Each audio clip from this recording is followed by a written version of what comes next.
Dodge City and in the territory on west, there's just one way to handle the killers and the spoilers, and that's with a U.S. Marshal and the smell of Gunsmoke.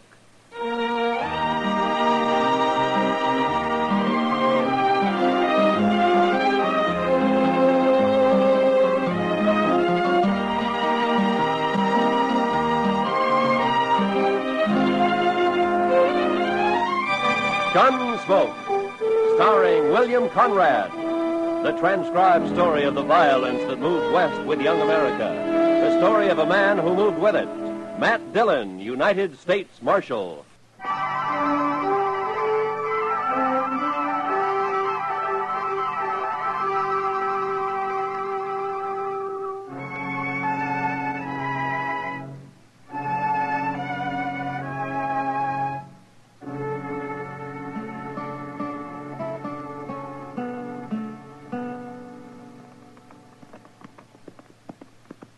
Ain't we never going to make camp, Mr. Dillon? We'll ask whoever's living in that cabin up ahead if there's any water around here, Chester.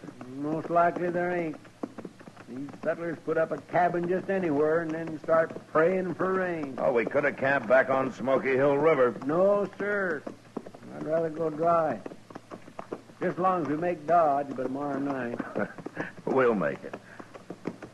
I never seen such a place as that Fort Wallace, Mr. Dillon. A man could go plumb out of his mind living there.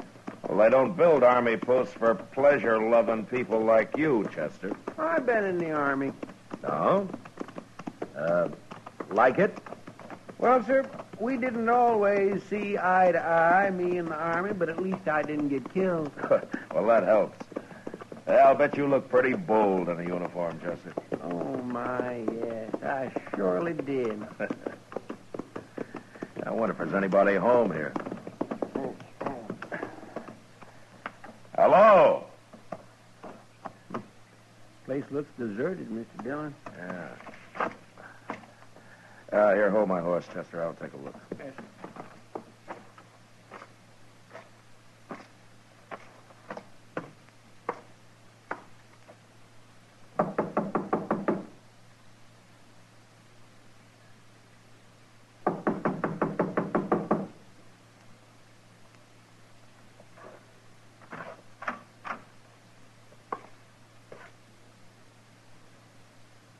Ain't nobody home?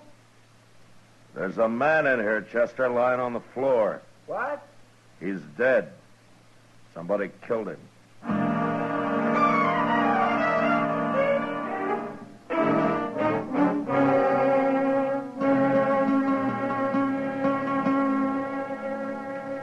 We'll put the fire out now, Mr. Dillon. Yeah, we better get started. Looks like rain this morning. Yeah, it's too early to tell for sure. Too bad we don't know that fellow's name, Mr. Dillon. Sure do hate to bury a man and not even put a marker on his grave. I'd rather know the name of the man that killed him. It's awful easy to get by with killing a man way out here. Yeah, too easy. Say, look over there, Mr. Dillon. Yonder comes a couple of riders. Yeah, I see him. What do you suppose they're carrying rifles for? Stand over there, Chester, about 10 feet from me, huh? Yes, sir. And keep the hair out of your eyes. Yes, sir, I will.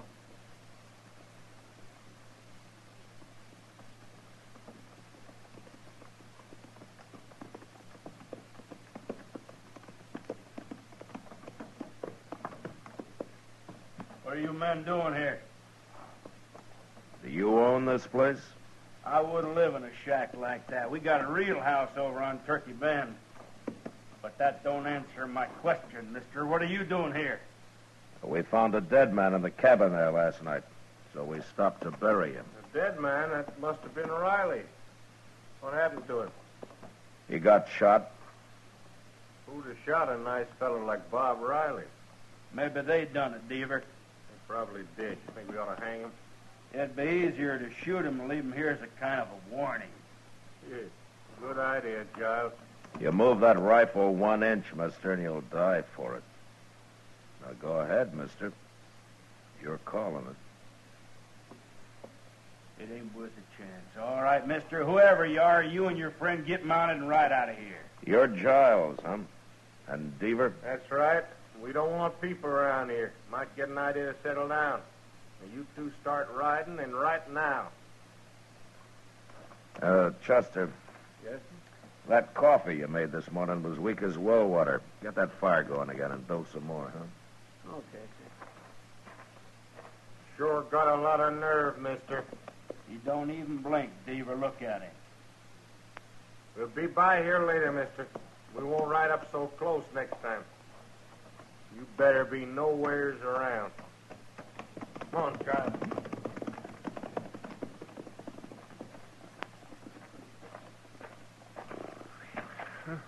I almost stopped breathing, Mr. Dillon. It was 2 against 2, Chester. We'd have made out all right. Yes, I know, but it's the waiting that chills me. Say, you know something? I'll bet anything it was them that killed the fellow that lived here. Maybe. And I'd sure like to know more about those two. But right now, we better get started for Dodge. Yes, sir, I'll go get the horses. Chester and I got mounted and rode maybe a mile and a half when we came across a sort of a camp. There was a man there, a tall man with long yellow hair and bright blue eyes that seemed always to be looking into the distance. He had a mule and an old wagon and some hogs that he kept in a well-built, partly covered pen.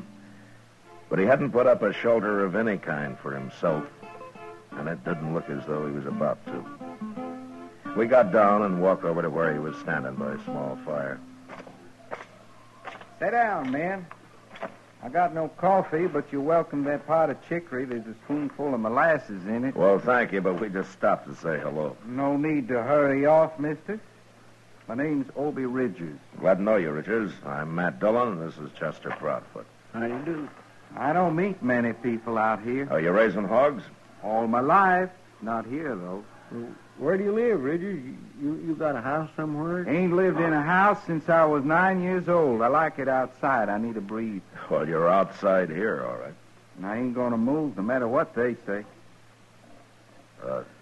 No matter what who says. Them two fellas up on Turkey Bend. Giles and Deaver? Them's the ones. Tell me, Richards, there's a cabin about a mile and a half north of here. You know the man that lives there, Riley? He comes by here now and then. Oh, we buried him last night. Somebody shot him. That's bad. That's real bad. You better tell the law about it if you're going anywhere, mister. I don't hold with murdering a man. Well, I'm a U.S. Marshal, Richards. That a fact. Well, now. Don't you ever get into Dodge? Well, never have, but I'm going today. What, in that wagon? It'll take you a week. No, sir. I'm going horseback. Well, I swear I don't see no horse. Well, right out there, fella. Here he comes now. There's Jim Branch leading him. Jim talked me into going to Dodge with him, but I know I won't like it.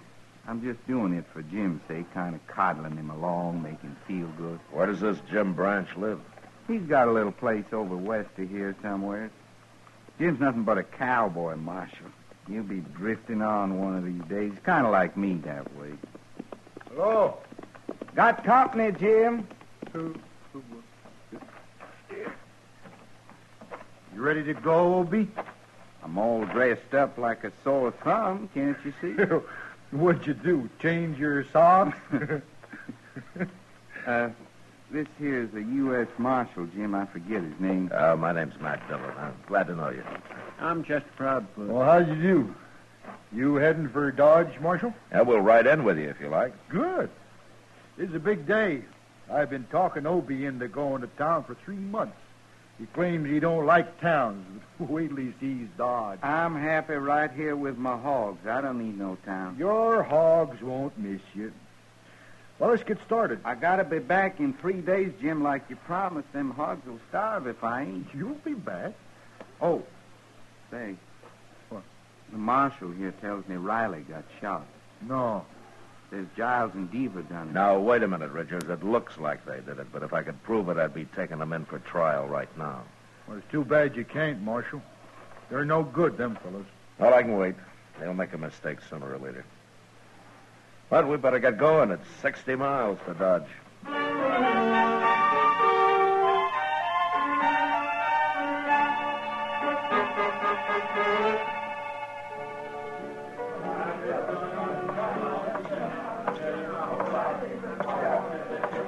Good evening, Kitty.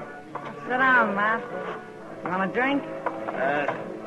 No, thanks. I just had dinner. That reminds me. Fella brought me a dozen quail today. Oh? I can cook them for dinner tomorrow if you're going to be around. Yeah, that sounds great. I'll be here. They ought to be ripe enough by then. You know, I never saw as many quail as there are this year. Riding in yesterday, we put up clouds of them. That Jim Branch seems like a nice fellow, Matt. Obie Ridges, too. Yeah, they are, Kitty. They sure make a funny pair. Maybe. But still, they're kind of like brothers. Look at him over there at the bar. Opie's getting spookier every minute he's here. Obie likes it outdoors, right out on the ground. I doubt he'll ever come into town again. Jim told me he still hasn't been able to get him to take a meal in a restaurant. He has to bring it outside for him. Says he can drink inside, but that's all. Well, maybe we'd all be better off if we lived that way, Kitty. Not me. I don't want to live like an animal. Don't you? Hello, Miss Kitty. Hello, Jim. Marshal, something bad's happened.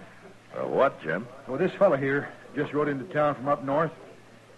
Well, he come by Obie's camp. Marshal, somebody shot Obie's mule and burnt up his wagon and killed all his hogs. That's right, Marshal. Oh, no. Giles and Deaver again, huh? Well, it's Obie I'm worried about. I never should have made him come to town, Marshal. He'll kill them fellas now. I know he will. I'll ride out with you, Jim. Right now.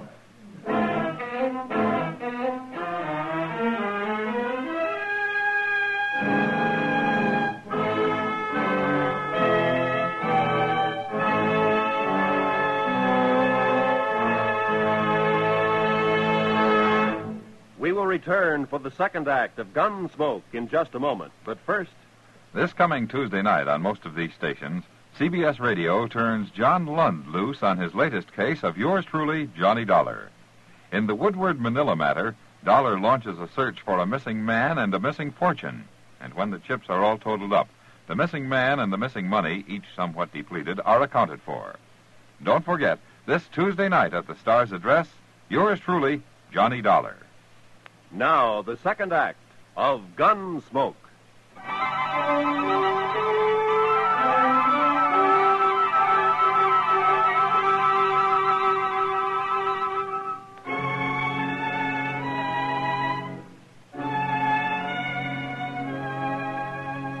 I wanted to ride out to Obie Ridger's camp that night, but Obie insisted on staying in Dodge. He even tried to have a good time for Jim's sake.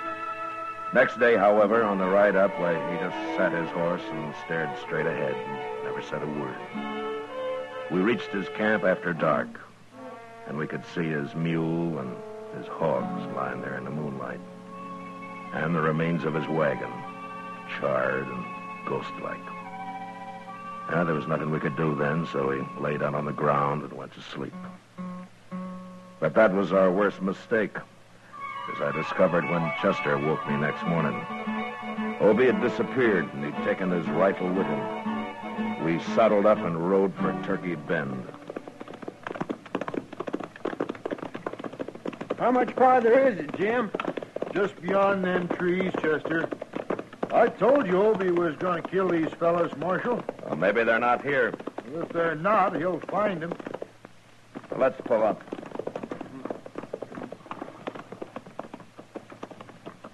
I don't see no cabin. It's right in there. There it is, see? Oh, sure. Wait a minute. Look over there, behind that log. It's Obie. Hey, Obie! We better walk over. Okay. Hey, what are you doing, Obie? Down, you'll get shot. Come on, let's run for it.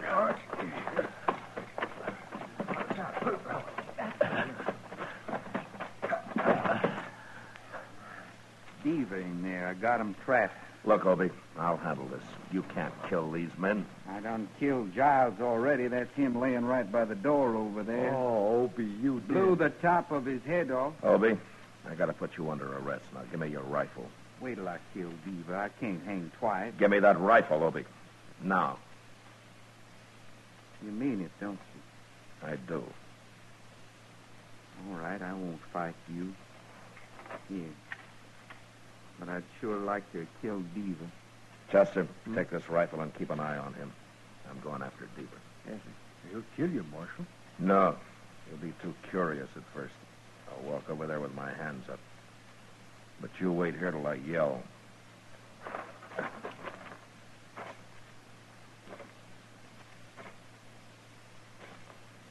Deaver!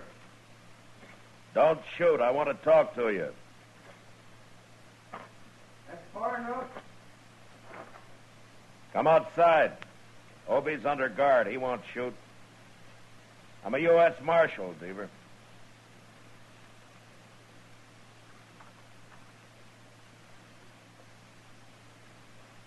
You're the feller we run into the other day up at Riley's cabin? I am. Now come on out. Thought there was something about you. I got Obie under arrest, Deaver. He admits killing Giles here. You killed him.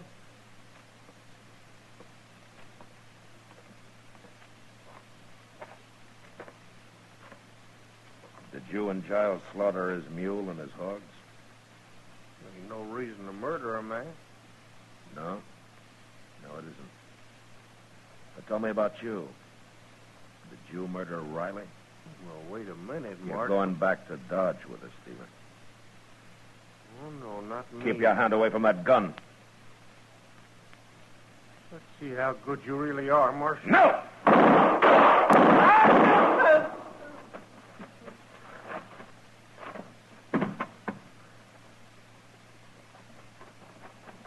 Dillon, good for you, Marshal.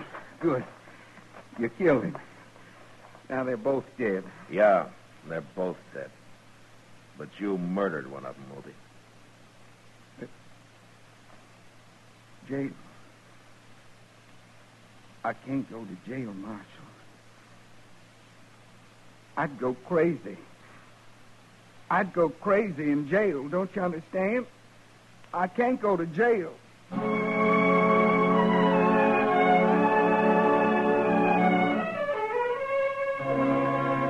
It was a hard thing to do, but I had no choice. And I took Obie back to Dodge and locked him up. A few weeks later, he went on trial.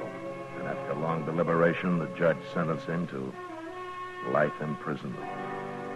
Obie stood up and said he'd rather be hung.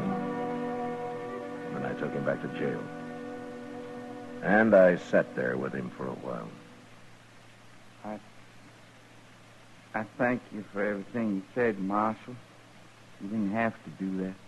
Well, I just tried to get the judge to believe you went crazy and you didn't know what you were doing, Obie. I knew what I was doing. I told him I did. Yeah, I know. Why wouldn't he let him hang me, Marshal? And he did what he thought was just, Obie. He didn't think you deserved hanging. I don't know how I've stood it this long in jail. I'm sorry, Obie. I wish I could help you. They got windows in the penitentiary, Marshal? Sure they have. Well, I'll be around later, Obie.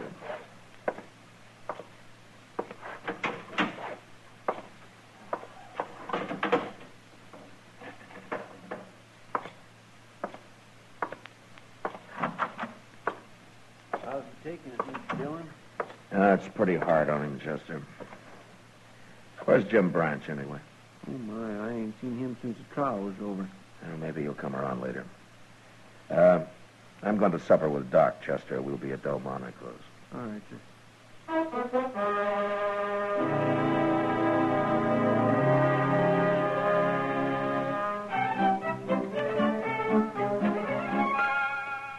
Well, a man like that could go crazy. Locked up, man? Oh, that's happened before. There's nothing I can do about it, Doc. Well, I know. I didn't mean it that way, Matt. Pass me the beans, will you? These are peas, Matt, but you're welcome to them. All right, peas. Peas, then. Thank you.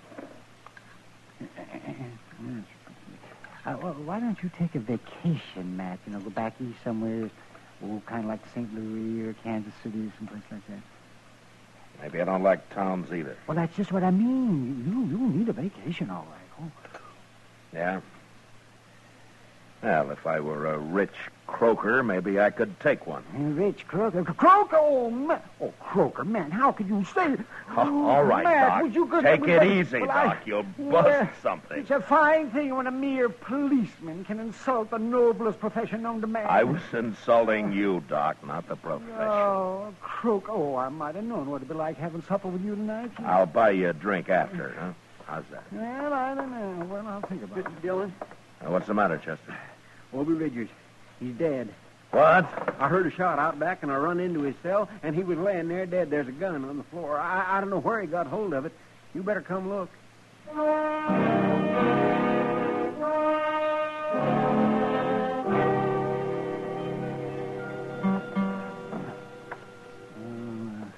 He's dead, all right, man. You think he killed himself, Doc? Well, the gun was held right close to his head. Maybe somebody called him over to the window and shot him. Maybe. But he could have done it himself. The bullet entered right here, man. Yeah. So you're saying it could be either murder or suicide, huh? That's right. Well, why would anybody murder him, Mr. Dillon? It don't make sense.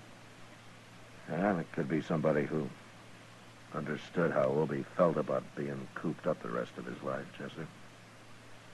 And somebody who liked him. A good friend. You mean Jim Branch? I don't know who used that gun, but Obie's dead. And I'm going to find Jim.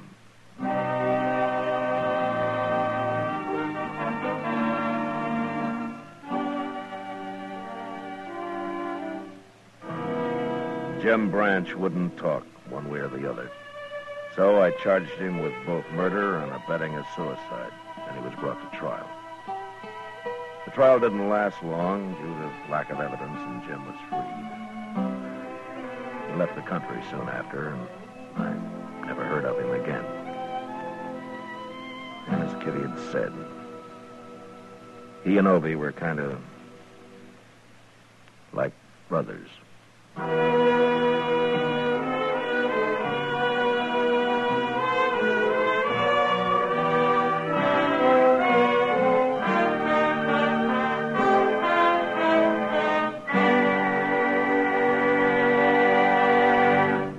Gunsmoke, transcribed under the direction of Norman Macdonnell, stars William Conrad as Matt Dillon, U.S. Marshal. Tonight's story was specially written for Gunsmoke by John Meston, with music composed and conducted by Rex Corey. Featured in the cast were Vic Perrin, Lawrence Dobkin, Jack Crucian, and John Daner. Parley Baer as Chester, Howard McNear as Doc, and Georgia Ellis as Kitty. Roy Rowan speaking. Join us again next week as Matt Dillon, U.S. Marshal, fights to bring law and order out of the wild violence of the West in Gunsmoke.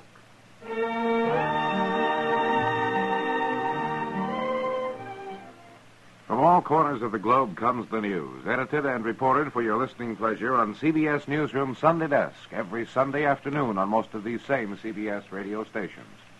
3 top reporters bring you the latest up-to-the-minute news in their specialized fields. Dick Joy tells you about news at home and overseas. Tom Harmon handles sports, and George Fisher reports the Movieland news. That's CBS Newsroom Sunday Desk, tomorrow at the Star's address. Eve Arden as Our Miss Brooks teaches you how to laugh tomorrow on the CBS Radio Network.